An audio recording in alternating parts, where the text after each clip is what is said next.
Assalamualaikum warahmatullahi wabarakatuh. Balik lagi di prediksi buku harian seorang istri untuk episode malam ini 27 Oktober 2021 hanya di SCTP 1 untuk semua.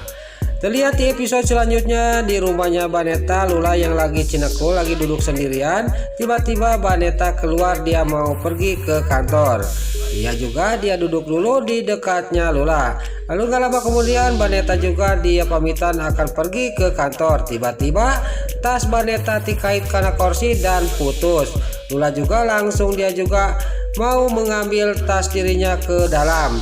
Pas sudah sampai keluar lagi, dia juga ngomong kepada Baneta, "Ini pakai aja Kaneta tas saya," kata Lula kepada Baneta.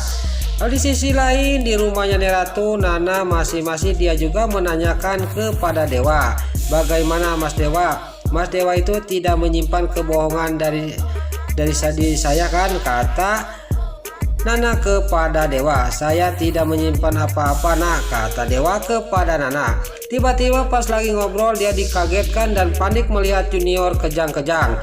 Lalu Dewa juga sama Nana juga membawa Junior ke rumah sakit. Pas sampai di bawah di sini, dia Ratu sama Bu Farah dan semua orang yang ada di tengah rumah dia juga sangat kaget dan terkejut. Lalu Nana juga mengasih tahu kepada mereka semua bahwa Junior tadi kejang-kejang. "Saya harus membawa Junior ke rumah sakit," kata Nana kepada Neratu. Singkat cerita, Neratu juga sangat panik dan di sini Bu Farah juga sangat panik.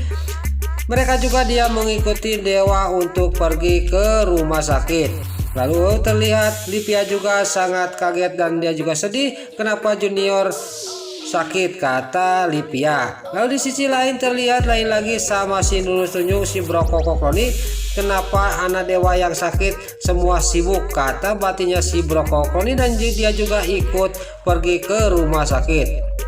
Lalu di sisi lain Pak Arman dia datang lagi ke rumahnya Pasha. Dia juga sangat geram kepada Pasha. Dia juga langsung ngomong kepada Pasha, "Kamu harus menemukan Lula kalau kamu mau selamat," kata Pak Arman kepada Pasha. "Pokoknya kamu kalau tidak menemukan Lula, kamu akan saya jebloskan ke penjara," kata Pak Arman kepada Pasha sambil dia pergi. Lalu di sisi lain Nana dan Dewa juga sampailah ke rumah sakit membawa Junior. Singkat cerita, Dewa sama Nana juga masuk ke ruang rawat. Enggak lama kemudian datanglah Bu Farah, Livia, si Brokokloni, dan Mbak Lia. Terlihat dokter juga lagi menangani Junior. Nana juga di sini sangat khawatir dan sangat panik dan dia juga menanyakan kepada dokter, "Bagaimana dengan anak saya, Dok?" kata Nana kepada dokter. Lalu dokter juga ngomong kepada Nana, "Ibu jangan panik ya," kata dokter kepada Nana. Terlihat di sisi lain Dewa, dia dalam batinnya dia ngomong, "Baru sakit Nana sudah sedih kayak gini, apalagi kalau Junior ini diambil sama ayahnya," kata batinnya Dewa. "Saya sudah tidak sanggup melihat Nana sedih kayak gini," kata batinnya Dewa. Lalu di sisi lain Bu Farah, si Brokokloni, dan Livia dan Balia juga dia sangat khawatir dengan keadaan Junior. Lalu Balia juga dalam batinnya dia ngomong, "Benar-benar Nana sangat sayang kepada Junior, padahal itu bukan anak kandung kamu nak," kata batinnya Balia. Lalu di sini terlihat dokter juga dia ngomong kepada Nana dan Dewa, "Silakan sekarang bisa dibawa pulang anak Nana," kata dokter kepada Nana dan Dewa.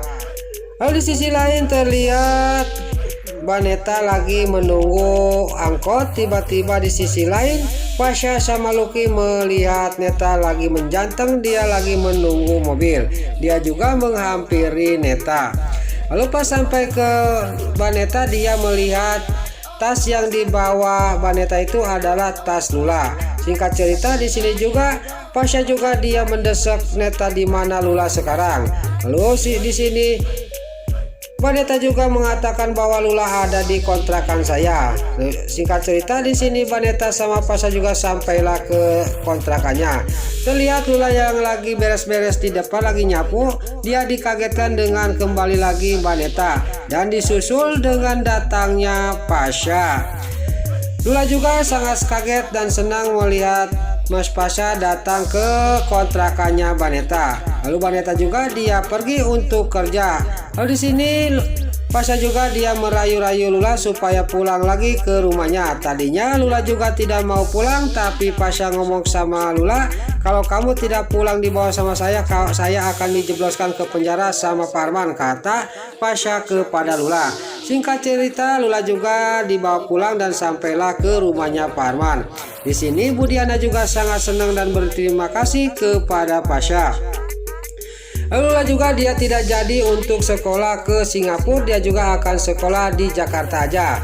Lalu Parman juga sambil menggandeng Pasha dia ngomong kepada Pak Pasha, saya akan kasih kesempatan sama kamu Pasha. Pokoknya kamu buktikan bahwa kamu pantas untuk berdampingan sama anak saya Lula, kata Parman kepada Pasha sambil dia pergi untuk ke kantor. Lalu Pasha juga dia pergi dari hadapan Lula sama Budiana. Di sisi lain si Nurus Tunjung, si Priska di sini dia lagi ngomong sendiri di mobil. Saya sudah tidak tahan ingin melihat kehancuran Dewa sama anak pas bayi itu diambil sama orang tuanya. Pas lagi dia ngomong sendiri, tiba-tiba ada yang menghadang mobilnya di depan. Dia juga sangat kaget dan terkejut. Lalu si Priska juga dia juga turun dari mobilnya. Pas dia turun dia sangat kaget dan terkejut bahwa mobil yang di depan itu adalah Pak Arman. Pak Arman juga dia sangat geram kepada si Priska. Lalu Pak Arman juga dia ngomong kepada si Priska, saya tidak susah-susah dan tidak menelepon kamu. Sekarang kamu ketemu di sini, mana uang saya yang 5M itu, kata Pak Arman kepada si Priska.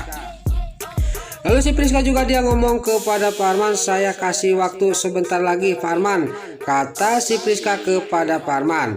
Saya akan kasih waktu kamu 2 hari apa 3 hari. Pokoknya kamu jangan macam-macam dan jangan main-main sama Arman, kata Pak Arman sambil dia juga pergi meninggalkan si Priska. Lalu si Priska juga dia dalam batinnya ngomong, saya harus buru-buru ke rumahnya si Kevin. Si Priska juga dia langsung masuk ke mobil untuk menuju ke rumahnya si Kevin.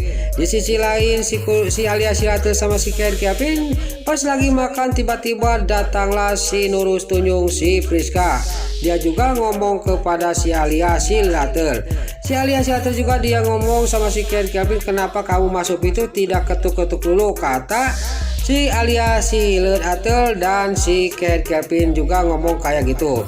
Lalu si Priska juga dia menjawab, kalau saya ngetuk pintu nanti kamu kabur dari tanggung jawab, kata si Priska kepada si Kevin. Singkat cerita di sini si Priska juga diusir dari rumahnya si Kevin, dibawa keluar sama si Kevin.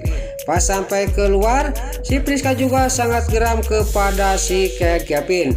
Lalu si Priska ngomong kepada si Kevin, jangan macam-macam sama saya Pak Kevin. Pak Kevin, rahasia besar Pak Kevin ada di saya. Kalau Pak Kevin tidak mengembalikan uang yang 5M punya Pak Arman, saya akan bongkar rahasia besarnya Pak Kevin kepada si Alia Silate bahwa yang ngebunuh Salsa adalah kamu. Videonya masih ada di saya, kata si Priska kepada si Kevin sambil dia juga pergi meninggalkan si Kevin. Lalu si Priska sudah pergi, si Kevin juga dia ngomong dalam batinnya, memang benar saya jangan sampai tidak membayar uang itu. Pasti si Priska tidak macam-macam, tidak main-main. Dia akan membongkar rahasia besar saya karena saya tidak mau rasa ini terbongkar, kata batinnya si Kevin. Nah, itulah alur cerita buku harian seorang istri sekaligus prediksi buku harian seorang istri untuk episode malam ini 27 Oktober 2021 hanya di SCTP 1 untuk semua. Sebelum Mimin pamit, bagi dulur-dulur, mama, tante-tante, bunda-bunda dimanapun Anda berada yang baru bergabung dengan channel ini, jangan lupa tekan tombol like, komennya, dan subscribe-nya. Dan jangan lupa nyalakan lonceng notifikasinya juga ya guys. Sebelum Mimin pamit, Mimin mohon maaf kalau ada salah-salah kata dan kata-kata Mimin bayalo lobati soledat. Mimin mohon maaf karena Mimin nges ngabudah. Sekarang Mimin pamit. Wassalamualaikum warahmatullahi wabarakatuh. Salam sehat selalu dimanapun Anda berada. Terima kasih.